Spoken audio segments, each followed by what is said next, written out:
especially since Barcelona are playing tomorrow. All right, so let's have a look at where things stand right now. Real Madrid at the top of the table, only just though. Remember that Barcelona do play tomorrow against that team in third place, Atletico de Madrid. The Catalan side will be traveling to the Metropolitano, and we'll see if Diego Simeone's men could do their rivals Real Madrid a favor or not. All right, let's talk about this game now, shall we? Welcome in Luis Garcia. Luis, we were saying before in the pregame that none of us actually had Real Madrid winning this one. We know it's been about 8 years since they won outright at the Estadio La Cerámica, but they got the job done today. Yes, they did. And they did well. Overall, a very good game for Real Madrid. Sometimes we only think that because they got so many quality players and talented players up front, the only good way to win is with flow, link-ups, and nice combination. And sometimes it has to be like this.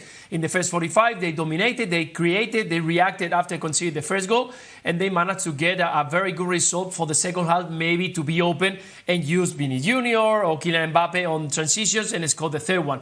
But it wasn't that way. It was Villarreal who started rotating players, bringing different styles with Thierry up front, a player who is very good in the air, and start putting some crosses. And then Ancelotti contract and brought into the game Rudiger because he's so good in the air and managed to bring that experience. So a very solid performance from Real Madrid. It was needed this kind of result. We saw the players that they gave everything today to get the 3 points because they cannot drop anymore. Barcelona will have the pressure to get a good result against Atletico de Madrid. If not, everything will be back to normal and the three teams will be on the race to win La Liga. When everybody picks Real Madrid to drop some points or lose, we don't remind the viewers afterwards because we kind of think they may have forgot what the predictions were. But that being said, bearing in mind somebody's going to drop points tomorrow, be it a win for Barca, a win for Atleti, or a draw. This is huge for Real Madrid today. Bearing in mind Villarreal, fifth best team currently in Spain, very attacking side. Defensively, I think we can see where some of the issues are, why they struggle at times. But I have to give Real Madrid a lot of credit. They had a poor start. They dug this one out. He was able to make some changes, quite a lot of changes. He was able to rest a few of the stars. Of course, he had to have some of the big boys had to play. And it was a very energetic midfield when you look at Valverde, Camavinga and Bellingham in particular. And Kylian Mbappe, who I presume had some criticism along with Vini Jr. for their general performance in midweek, stands up and scores a couple of goals. So in terms of you playing first on a weekend, your two biggest rivals play each other tomorrow, the last thing you want to do, Stevie, is give them anything to go on. So Real Madrid, good job today. Stevie, we give Real Madrid, of course, the credit, but you were saying in the green room when we were talking, you were looking at me and saying, gosh, Villarreal took long to kind of wake up and realize that they were losing. Yeah, I couldn't figure it out. No, I think we've got to give Real Madrid credit. They kept the ball well, particularly later on in that second half, which is what they should do when they're ahead. They want to see the game out. But Villarreal, I mean, the manager was on the sideline. You could see him waving his arms and running up and down. But it was almost like nobody was taking any notice of him until maybe 10 minutes to go. And then all of a sudden there was a little bit of fight and a little spark. And Real Madrid had to do some defending. But in the end, other than the bad start, I think they deserved to win the game. And I think as well, you saw them at the end. I don't think we give them enough credit. You know, we're always moaning that don't be complaining about being tired and not. But at the end of the day, physically it does take it out of you. Yeah. And I've never seen so many top-class players at the end of a game on their knees or hanging around gasping for air. I mean, that tells you how tired they are after their exploit. I mean, it's not quite Alisson's performance in Paris that night when Liverpool somehow won and he was magnificent. But when you have so many changes, when you're away from home, when you have basically a makeshift back four, doesn't have to give you a lot of confidence when you've got somebody like Courtois in goal. Yeah. Most of the saves were relatively comfortable for him, you know, but whenever he was asked to do something, I mean, he couldn't do anything about the set piece, but whenever he was asked to do anything in this game, he did it in the manner in which you would expect. And you can see that from the stats. He was the busier of the two goalkeepers, but he made most of it look easy. And so that's a big part of it as well. When you're a little bit weakened, when you know you're going somewhere, you're going to be under a bit of pressure, as they were at times, maybe not enough in the second half, then to have somebody like Courtois behind you gives you an awful lot of confidence.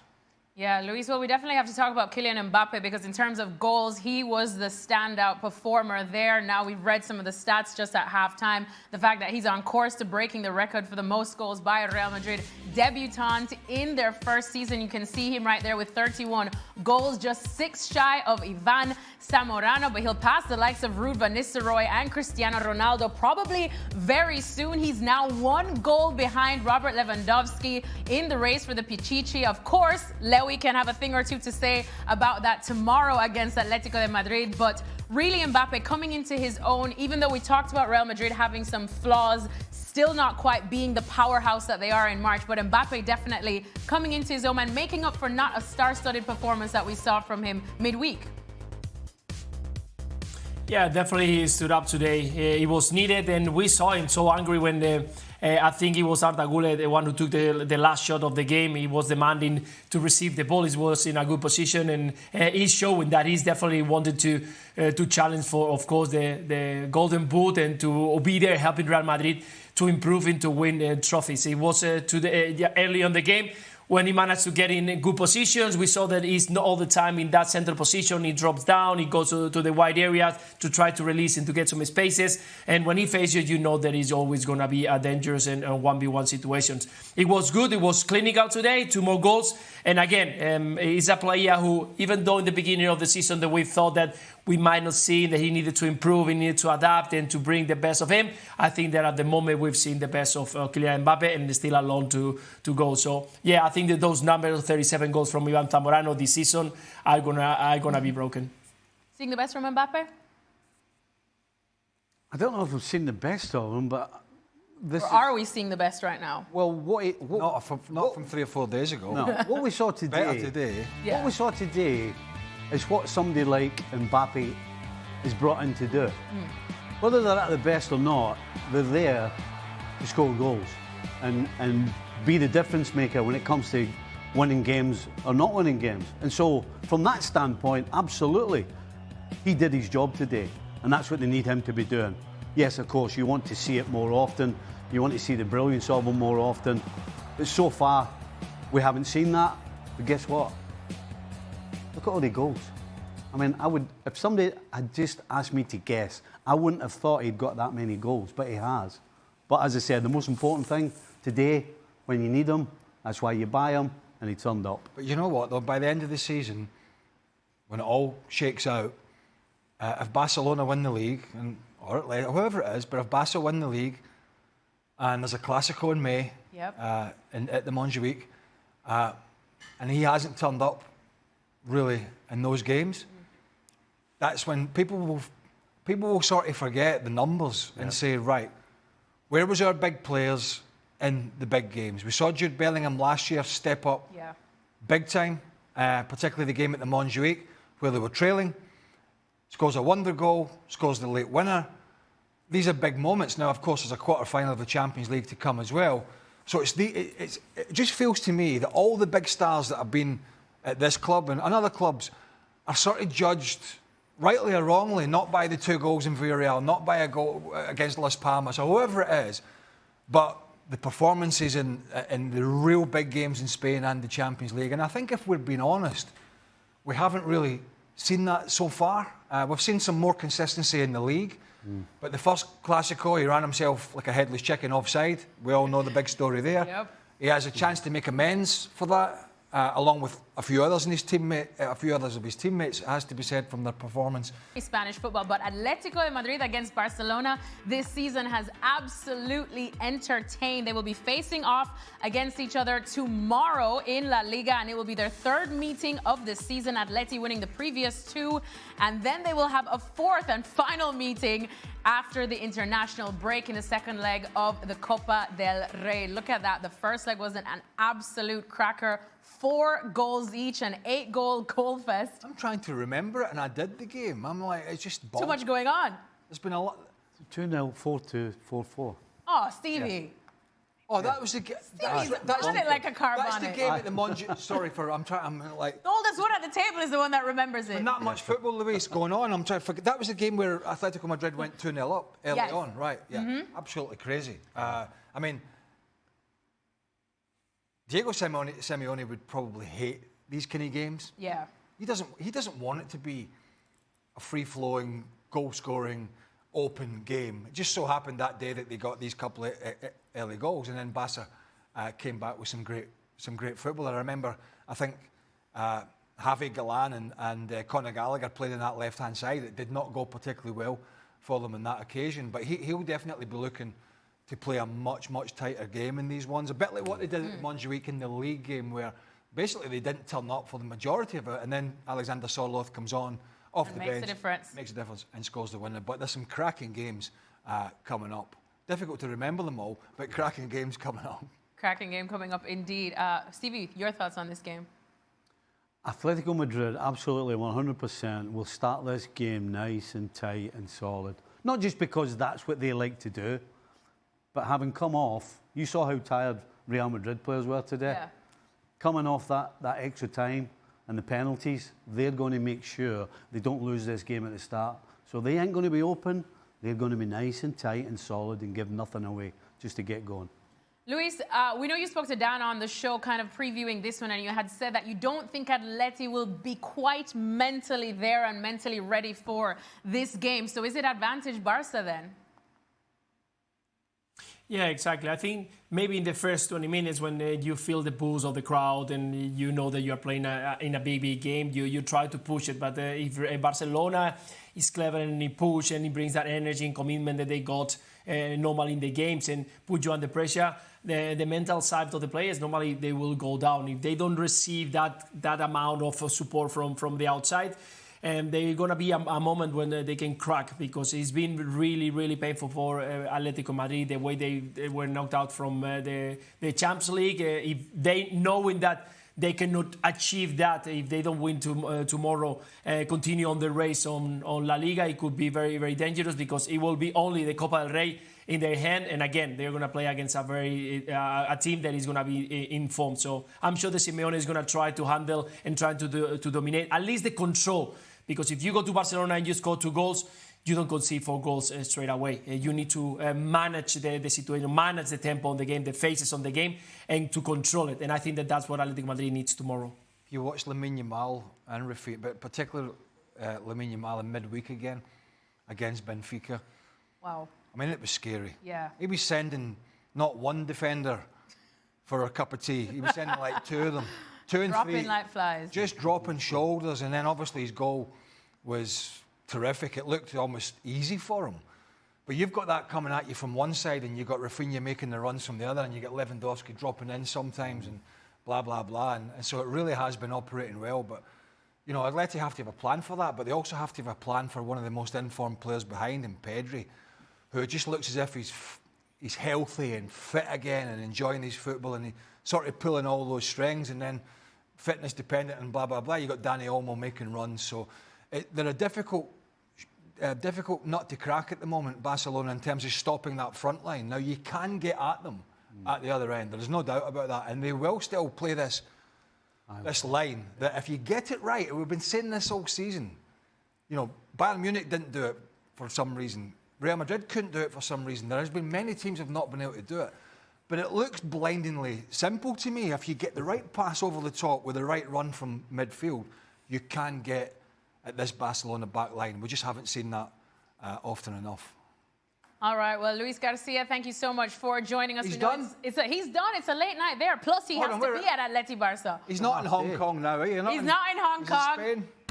That's exactly what you guys were watching there for this one. All right, here are the match stats, but in the end, they had to split the points. Manchester City and a certain Pep Guardiola definitely wouldn't be happy after this one. Let's have a look at the standings. So Liverpool still very much in first place, but Man City in 5th. It's kind of doesn't make for pretty reading there for the citizens. Of course, a couple of teams like Arsenal and Chelsea do have to play again tomorrow, so those things could potentially change a little bit, but still. Well, it looks like England are going to get the 5th spot for the Champions League, and it is not a given that the best side in England for the last 5 or 6 years, and Liverpool had a little spell where they won the league, but then, you know, generally Man City were the team at the end of the year.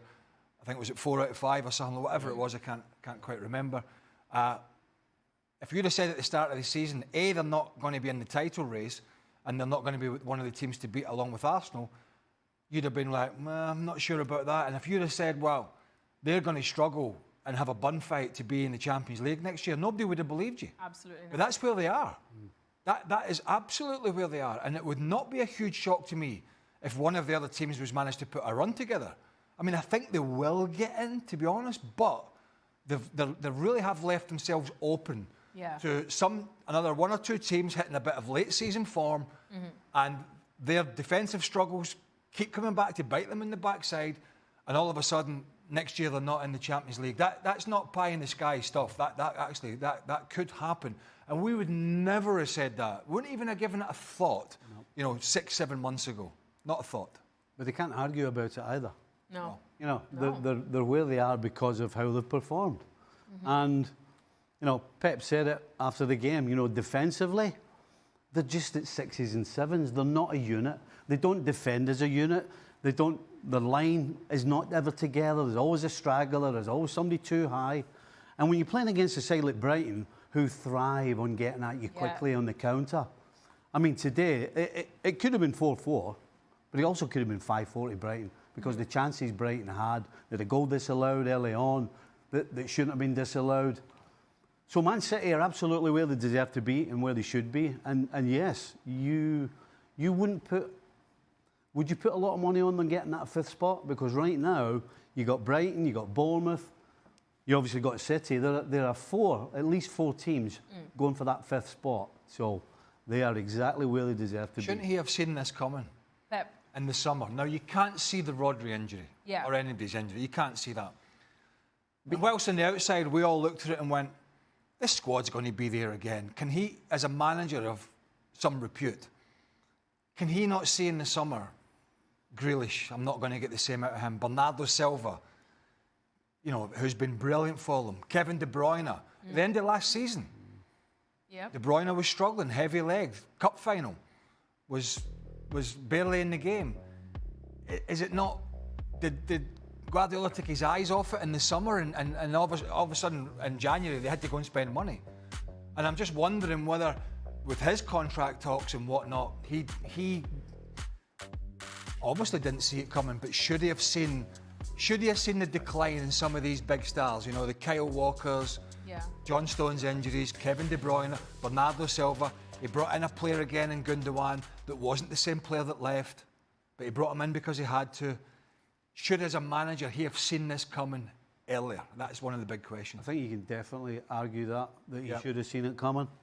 The defensive side of it, I don't think so. He would never have known this. The stuff that Kyle Walker's been going through off the field, plus he's getting on in years. The Stones injury, Akanji, Ake. They've been injured the whole season. And Diaz...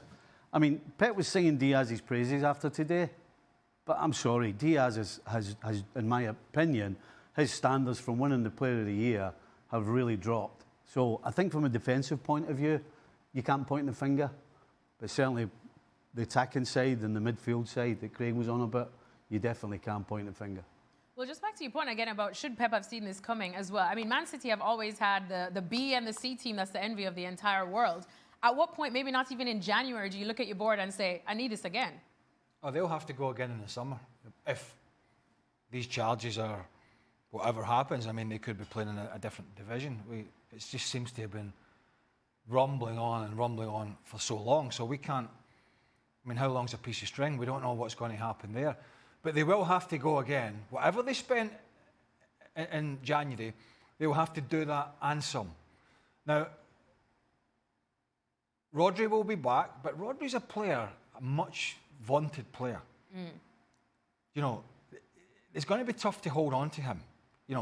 Real Madrid, in particular, have been a team that's Luka Modric and Toni Kroos and Casemiro. Two have gone. The other one's in his late 30s. They look for these type of players. So hanging on to somebody like Rodri is very, very tough. So all these superstars that they've had are either coming towards the end of their career or could be poached by other huge elite clubs. Now, for those that say, oh, this is a Rodri problem in terms of he would have fixed all these scenarios for Man City, that's pie in the sky. He's not. He's a terrific player, but he ain't Superman. You know what I mean? So he can't plug every gap going. But there's no doubt he's a miss. But it's not just getting these top players now to come in and, you know, think about it. They've had over the years, they've had a very good conveyor belt about replacing stars. Vincent Kompany leaves, they bring others in. David Silva, who was a sort of 9 out of 10 most weeks for years, he leaves, they bring others in. Fabinho leaves, Fernandinho leaves. I'm at the wrong club. Fernandinho leaves, who was a stalwart for them. You know, Mahrez. Huh? Mahrez in. Came into a clutch goal when he Rodri replaces, you know, so they've managed to replace these players, these top players, not just good ones, they're leaders in the dressing room. They managed to replace them. They haven't quite replaced Julian Alvarez, one could say. Well, they were hoping to do that with Doku and Savinho. Well, that was going to be my next point. Marmoush seems to be the bright spark, at least. Marmoush is something different. Yeah.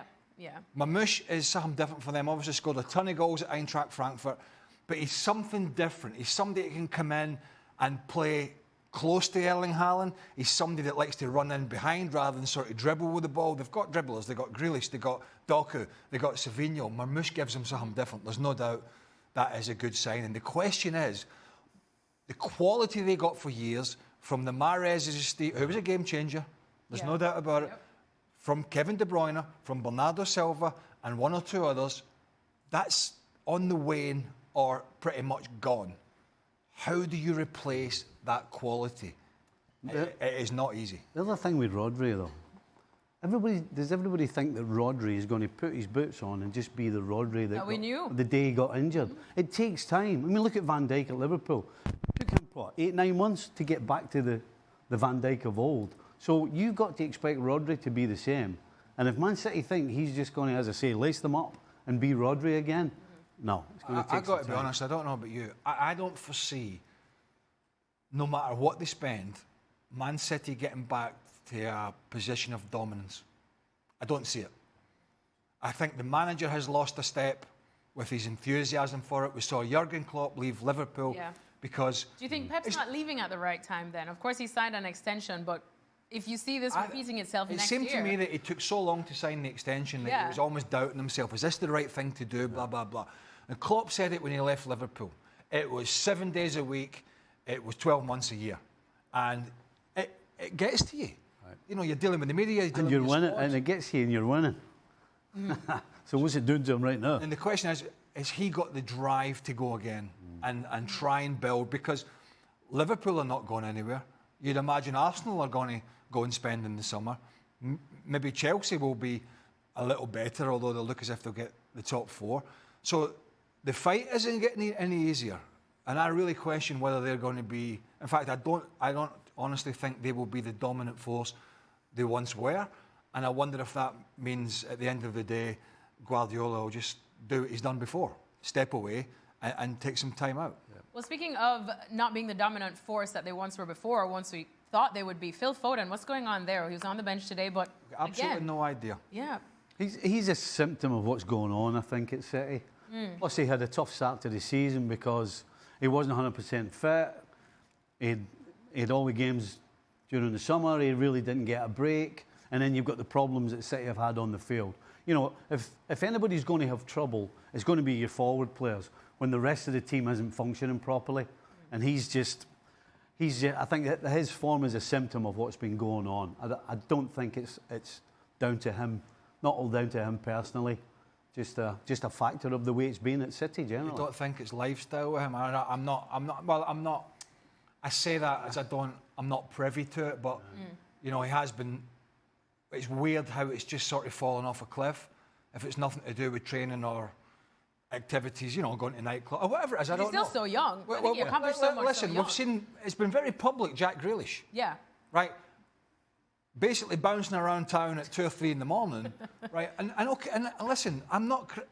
When he was playing and I was playing, it was a sort of feather in your cap if you were out with the lads. Everybody was down. Because they were all doing the same thing. And there wasn't as much of a magnifying lens on. The game has changed, right? So if you want to be in that elite level now where they are, it's not something that you can do and get away with. It's going to catch up with you. And we've seen it with Grealish.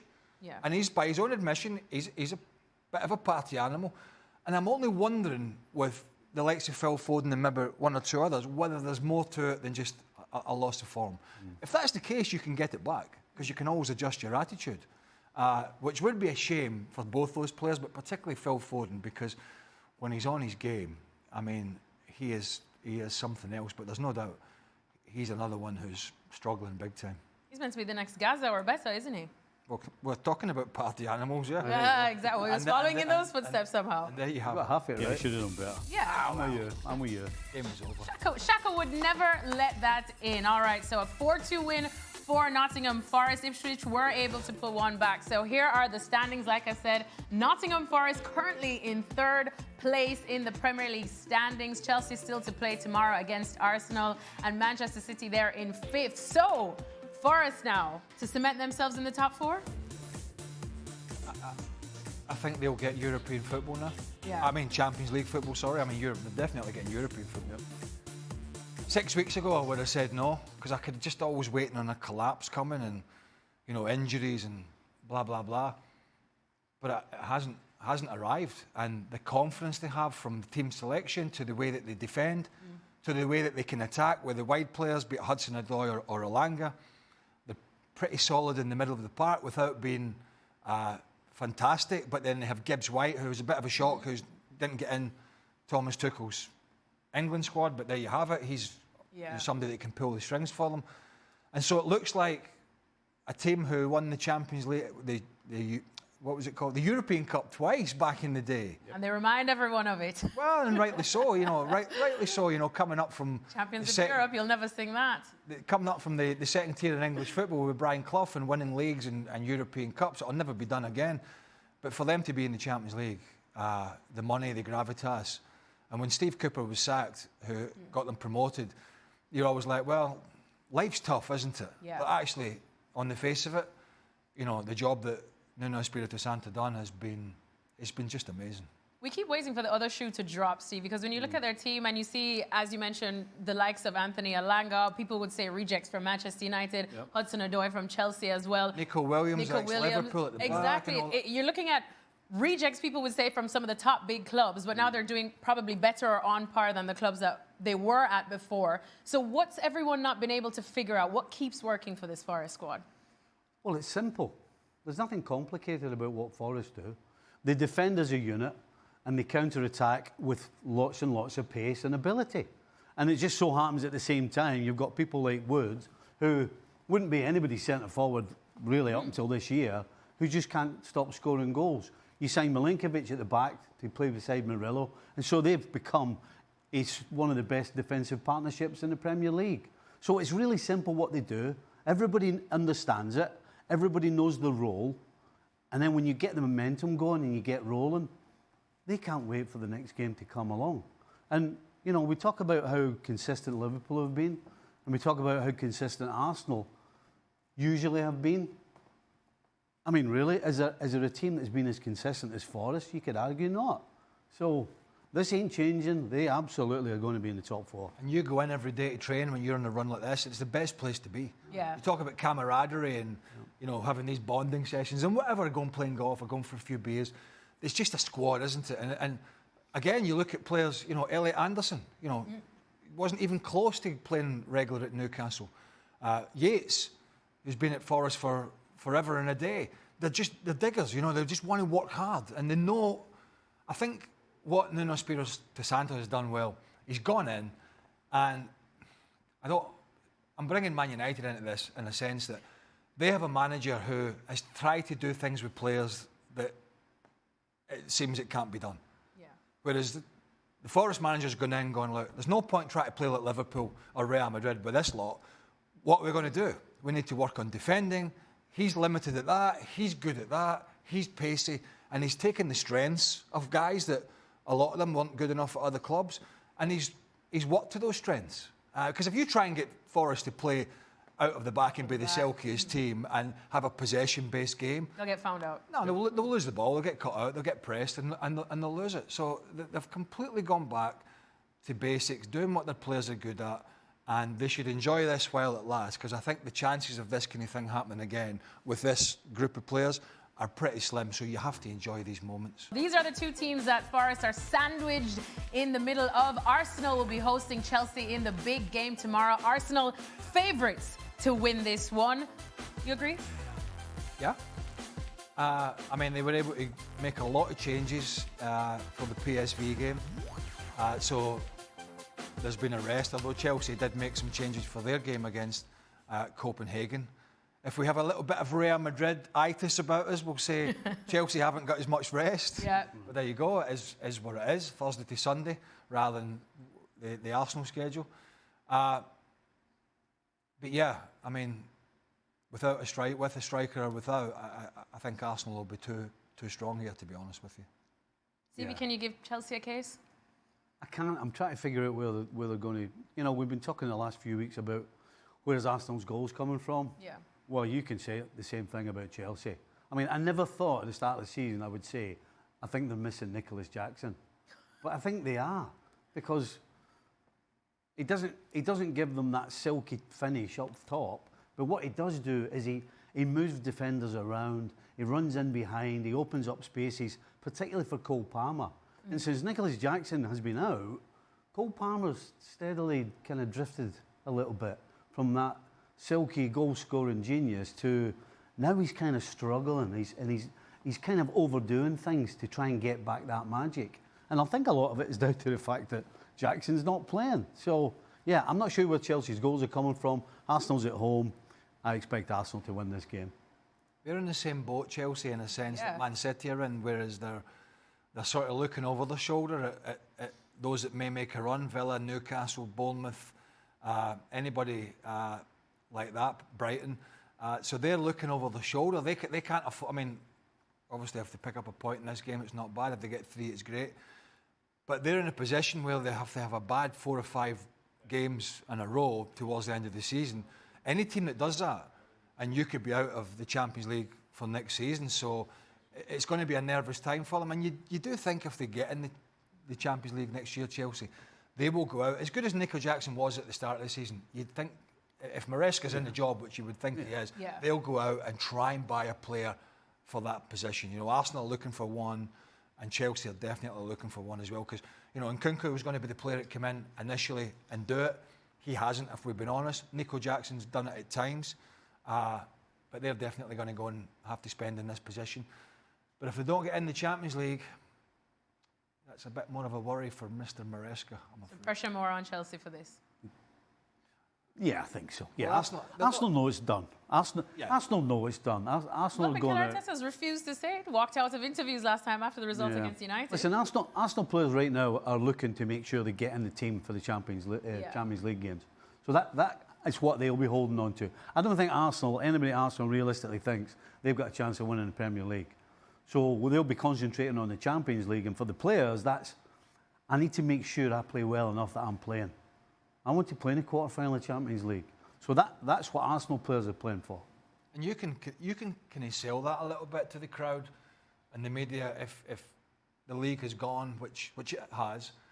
If you could beat Real Madrid, it is Real Madrid, isn't it? If you could beat Real Madrid over the 2 games and you're in the semi-finals of the Champions League, you know, you can say, well, that's progression for us, you know what I mean? And then you're giving yourself a chance. But if they get knocked out as expected, because Real Madrid are going to be the favourites, even though we know they haven't always been great, if you get knocked out there, you're 10 or 15 points behind your biggest rivals at this point in the league, so you've dropped off there. You've gone out the Cup, the Carabao Cup, and out the FA Cup to Man United, a team that was really struggling at the time. That's not going to be a very good look for the manager at the end of the season. So, as Stevie says, it's all eggs in this Champions League basket. Well, still very much. Most all right. people beat Sociedad. All right. Well, a team who definitely hasn't had many struggles apart from the Champions League this season is Stevie Nicholls' Liverpool. They are up against Newcastle in the Carabao Cup Final. Yes, indeed. Silverware will be lifted tomorrow, Sunday. And as you can see by the odds, Stevie, your boys are massive favourites. Yes. There was some hesitation, though. Well, there was because, you know, let's be honest, since they beat Newcastle at Anfield, 3 games ago, they really haven't been at their best. And that includes playing Southampton at home and just getting over the line late on. So they're not going into this game with bags of confidence. However, they're going into this game knowing that if they produce close to what they're capable of, then they know they're better than Newcastle. I think it's key for Liverpool that Gordon's not playing either. Because Liverpool, I'm not quite sure what's going to happen at right back. Could be Quansah. Let's talk about Curtis Jones. I don't understand how that can be a case. But there are a couple of question marks over Liverpool. But again, the fact is for me... Curtis Jones at right back? Yeah, right. Aye.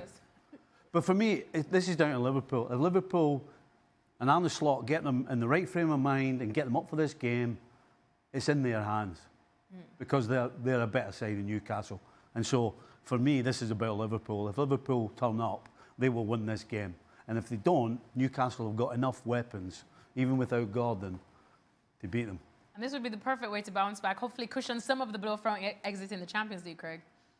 Yeah, I mean, I think Liverpool can thank their lucky stars that they have got this big gap on Arsenal, because there's no doubt they've just tailed off, maybe more than just a little bit. So their good early work in the season has put them in a great position there to be able to have the odd bad result. It's not easy to come back off the exit of the Champions League like that, but you've got to pick yourself up and get on with it. They are the better side. Gordon's stupidity in the game where he gets sent off, and it was stupid, is a blow. But if Newcastle's big players turn up, and I'm not sure exactly who's fit, but Isak didn't play at Anfield that day, I don't believe. Joe Linton's been out. You know, Bruno Guimaraes, Sandro Tonali. If those players are big for Newcastle, have big performances, well, it could be a right match. No, they've got a chance. Huh? Could be a match. Big day out at Wembley. If they don't forget, they've got some scar tissue from recent past when Manchester United beat them in the Carabao Cup Final. So it's been a while for Newcastle to get over the line. I don't know in terms of winning trophies, and it's something that their fans get reminded of. 1969. There you go, Mr. Stato. 1969. That's a lot. Stevie's on it today. Trophy. How many years is that? A lot. A lot. How old are you? Old. 25. Try again. Throw another one at me. It should be a great final because they're two very good teams. Yeah. There is no doubt. If Liverpool play to their maximum, they're going to be hard to stop. But if we see this Liverpool that is slightly dropped, and we've seen it recently, and Newcastle, as I say, turn up and their big players perform, it could be a really, really tight affair. All right, Stevie, I know you're very hesitant, but give me a prediction. How do you see this game going? Oh, 2-1 Liverpool. Oh, easy peasy. No, 2-1 Liverpool. I think they'll do it. Who's getting on the score sheet? I don't care. Anybody? No. 2 own goals. I'll take 2 own goals. Nunez. Oh, God. I'll take 2 own goals. I don't care. Just as long as it's not a penalty. Craig? Yeah, I think Liverpool and Newcastle's long drought without a trophy, I think, is probably going to continue. There's a 3-1 finish there as Kansas City takes care of business. It looked like, Ali, they took their foot off the gas a little bit in the second half, and Portland give them credit as well. But for Kansas City, in that first half, when this attack was really clicking, I mean, they look like they're hard to stop. They are, and I think they are going to be a team to beat this year, and they could potentially win the NWSL title. The way that they were performing today, the variations in the attack, the connection between the midfield and the forward line, and the variations of the forwards who are able to score and put the ball in the back of the net, it's very unpredictable, and it's difficult for defenses to stop the attack and the opportunities that are created. So brilliant game from them from start to finish. Obviously, second half, they need to limit their mistakes and continue to come out like they did in the first, keep possession and continue on those quick transitions. But other than that, they were brilliant. And against a young Portland side who should probably build relationships a little bit more leading into these next few games in the NWSL, and hopefully they'll be able to come out with a win here and there. But the way that they look without Sophia Wilson and without Morgan Weaver, it will be a tough season for them to score goals. You mentioned that young team. It was a tough outing for them in the first game, but plenty to take away from it. You also mentioned during the highlight our MVP of the game, and it's got to be Davina. You look at her stats and what she was able to do today. The chances created were 7. She was involved in so much today, Ali. Yeah, like I mentioned, she's just a quality player. We've always known this. She was brilliant today, and I can't wait to see more of her this season. As long as she stays healthy, we all love to see and watch the games when she's performing this well. One of the 3 goals for Kansas City as they win in the opener. This was just one of the games that we had on Saturday, though, as you take a look at some of the games. And, of course, 2 on Friday as well. Orlando just absolutely handled business 6-0. It was Washington that got the 2-1 win over Houston. Got a couple more throughout the day today. And, of course, you see the last one rounding it out. We will see 6:50 on ESPN2 tomorrow. Angel City and San Diego, 2 clubs that finished towards the bottom in 10th and 12th last year. Obviously, hoping that with some changes this offseason, that brings new things. What are your expectations for this game? Yeah, I'm excited for both teams because unfortunately they didn't have the season that they were, wanting to last year. Both teams really struggled, like you mentioned, 10th and 12th place they ended up in. So now this offseason was a time for them to reflect, to kind of iron out those details and get it right. So they were super active in the way that they adjusted their personnel, their front office, the organization made a few adjustments. Their sporting directors, new with Mark Parsons. They got a new head coach who's from Europe and used to coach at Arsenal with Johan.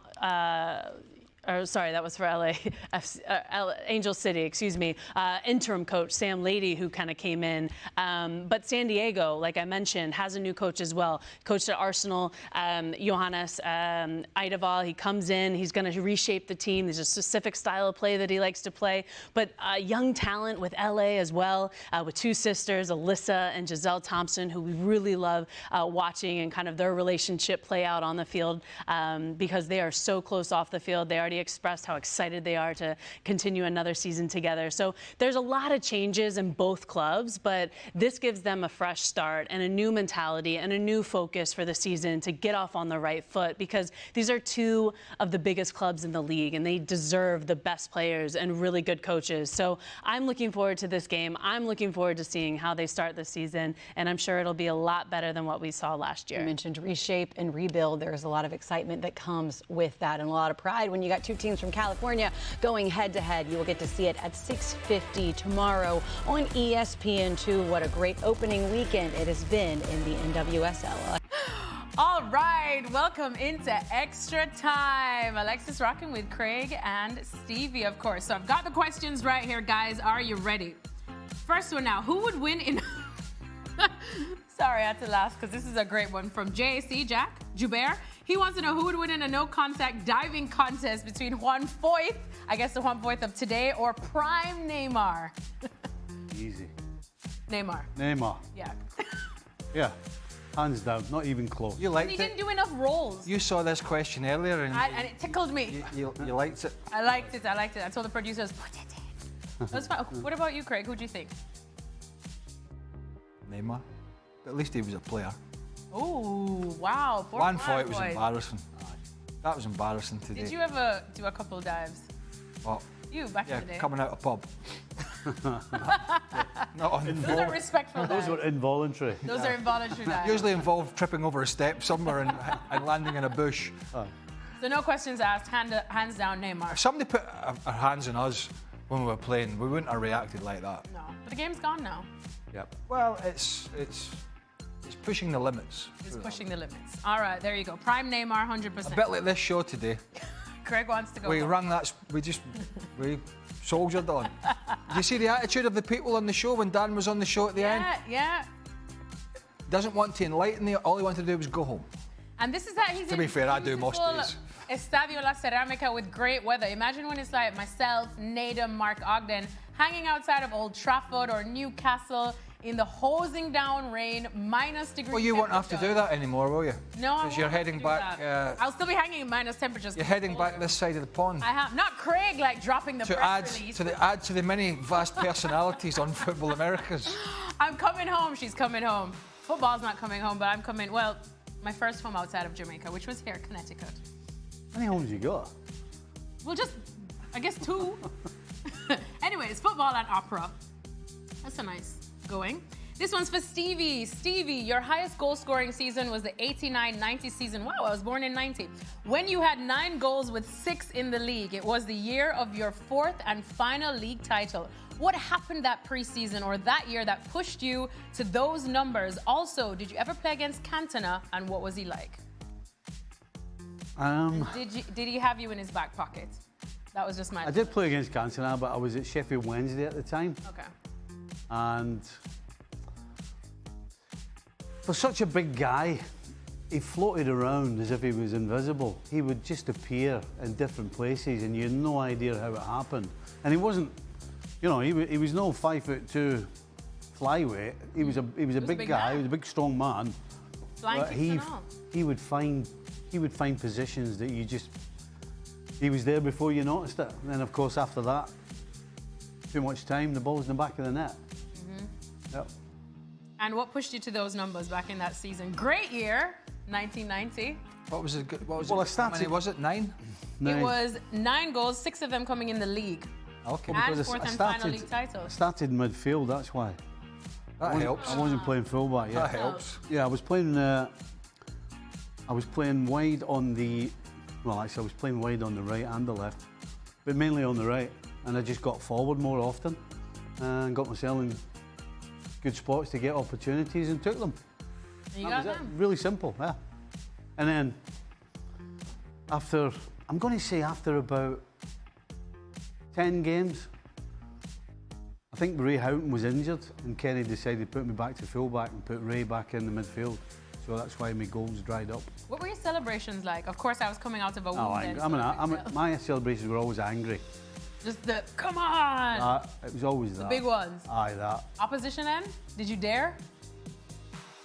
Anyway, I wasn't bothered. Do you Anyway, remember who those goals came against? Which clubs? This could be a long one here. I'm interested. Stevie scoring goals, Arsenal, that's not something. Blackburn, Newcastle, Coventry, So some big ones. Norwich. Norwich was the cup. Aye, that's some decent ones, aye. Stevie Nicol, what an absolute legend, on and off the pitch. All right, next question, and shock, it's actually for Stevie again. Joe wants to know, Stevie, any particularly acrimonious post-match handshakes as a manager? Did you get your, like, what was it, Antonio Conte and Thomas Tuchel? With that, Oh, yeah. with that, Wenger and Mourinho shoving each other. yeah. No, there were probably 3 or 4 that I wasn't happy with. But when the final whistle goes, you have to Give a handshake. show a bit of decorum and you shake the hand of the opposition, regardless of whether you'd rather punch them straight in the face. You bite your tongue, grit your teeth, and you shake your hand, and off you go. And then the next time, hopefully you batter them on the field.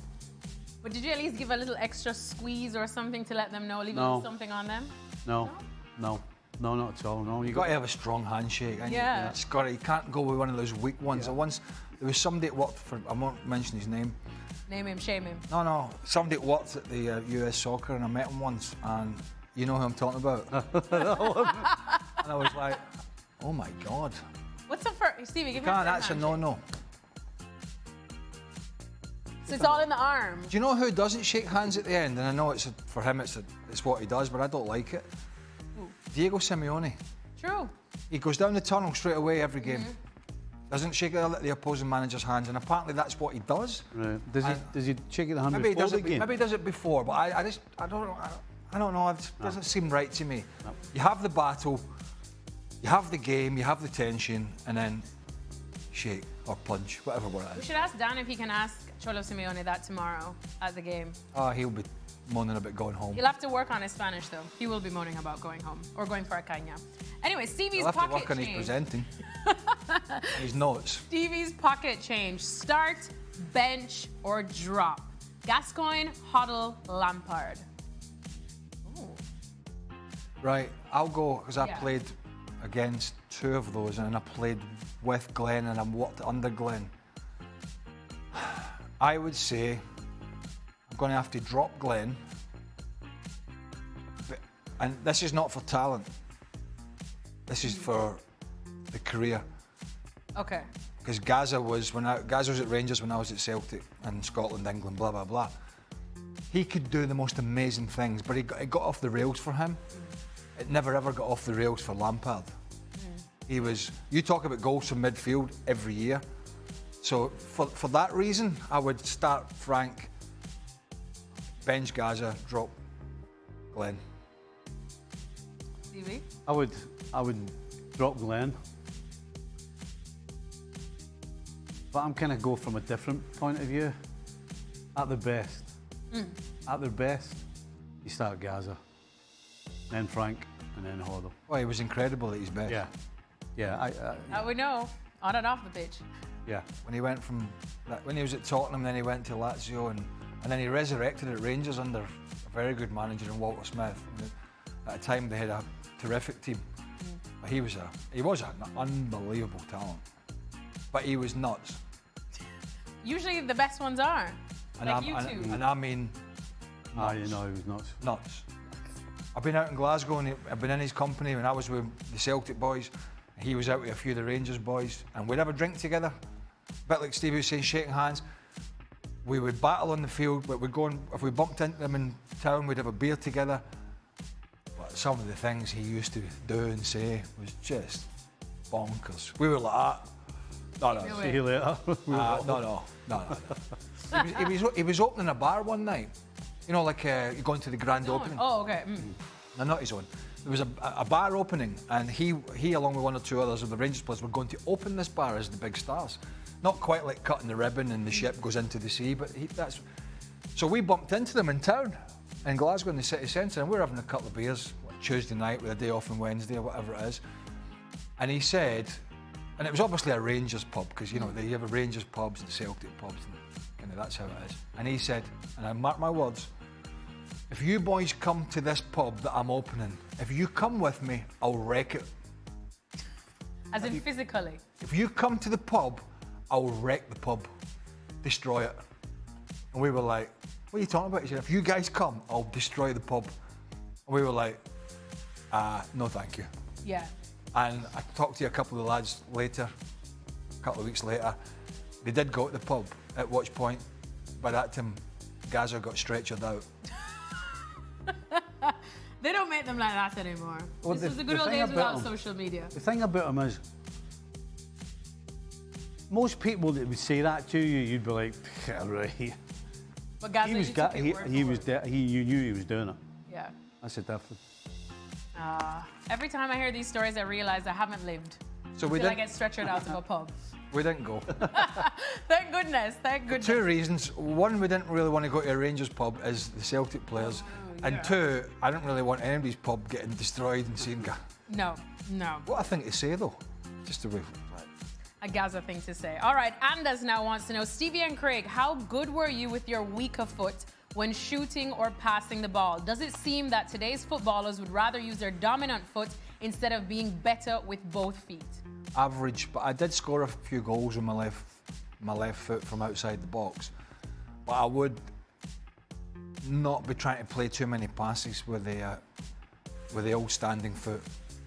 I saw a couple of players that I played with during my career, and particularly one at Celtic, and a Slovakian called Lubo Moravcik, who had a bit of a topsy-turvy career until the end of it. And honestly, in terms of a talent level, oh my God, he was incredible.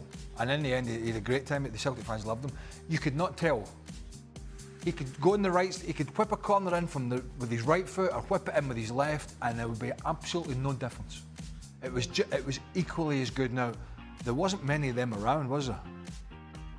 I signed a guy for the Revs who could do that. And I couldn't believe it. When I signed him, I couldn't believe it. He was from Honduras. I can't remember. I'm trying to remember his name. And I went to see a game in Honduras, and he got a corner on the right-hand side, and he went over, and he whipped it with his right peg, and then he got a corner, and he went over to the left-hand side, and I was like, did exactly the same. And I signed him, and I couldn't believe it when I signed him. Unfortunately, it didn't quite work out for other reasons, but you couldn't tell whether he was left-footed or right-footed. Unreal. Well, I'm not actually thinking about that. I'm thinking about you rattling around in Honduras. How'd that work out? Come on, Stevie, you love yourself some CONCACAF football. Yeah, I went to a couple of places that kept my head down. You kept your head down. Kept my head down. Well, what do you make of his last part of his question about, do you feel like footballers these days would just rather work on their dominant foot instead of trying to be better with both? To be honest, I don't know what they're working on now, but most people are predominantly, one-footed, stronger in the one foot. That's normal anyway. It's not the norm to have somebody who's equally as comfortable No, we could all kick it with Yeah. you, but Yeah, there's levels. There's levels. There's levels. But somebody to be as good with either one is unusual. Put it that way. Yeah, there's plenty of I guys did score one of my best ever goals on my left foot at Anfield. Top end, outside the box volley, top corner. Did you give it the big one? No, but it was one of those where it bounced. It got cleared from a set piece, and it bounced about 25 yards out, and I didn't have to think about it. Is that a volley or a half volley? Volley. Volley. And it went and top corner, David James. But I probably could have tried that another 100 times. 200, maybe 1,000. So it's one of those that just like Right place, right time. hits it. Because I remember Glenn Horrell going like that, don't shoot. Yeah. Oh shit. He did it. I went in, he went, shoot. All right, finally now, Natum's interior decorator. For Stevie, who would you like Liverpool to sign in the summer? Isaac. You've been dreaming about that for a hot minute. I can tell. I tell you, Isaac would be great for Liverpool. Don't you think? Yes. Barrett Scalia, but he's got PSG. Because I'm thinking, we were talking about this the other day. Yep. If Salah goes, that's a difficult spot to replace. Oh, yeah. So you're basically replacing a wide guy who gets more goals than most strikers. Yeah. You're not just losing a wide guy, you're losing Your goal scorer. the wide guy and the goal scorer. Who else in, not even the Vinicius Juniors of this world are producing those kind of numbers. But the little Georgian who went to PSG, he'd have been a good shout for Liverpool if that. It looks like Salah will be going as well. I don't know, just his reaction. You never know. It changes every time. Yeah, his Every time you look at the... I nearly said the newspapers. But every time you look on social media, he's going, he's staying, he's going. So, who knows? I'll tell you who's not replacing him full time, and he's already at Liverpool.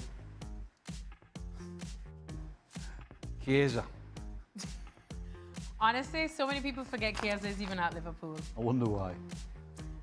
I, for one, did. Until we saw him the other day in the Cup, which was very short. Can I ask you something? Can I ask you something now? We'll be paid. Ask me. And I ask it very nicely. You always ask nicely. Please get us off air. You didn't want to hang longer? We could call down once more. No. Craig wants to go home. We all want to go home. We're back tomorrow, though. Plenty to talk about with the Carabao Cup Final, plus the big one in La Liga. Atleti hosting Barca, plus other games in the Premier League. Please join us on ESPN+.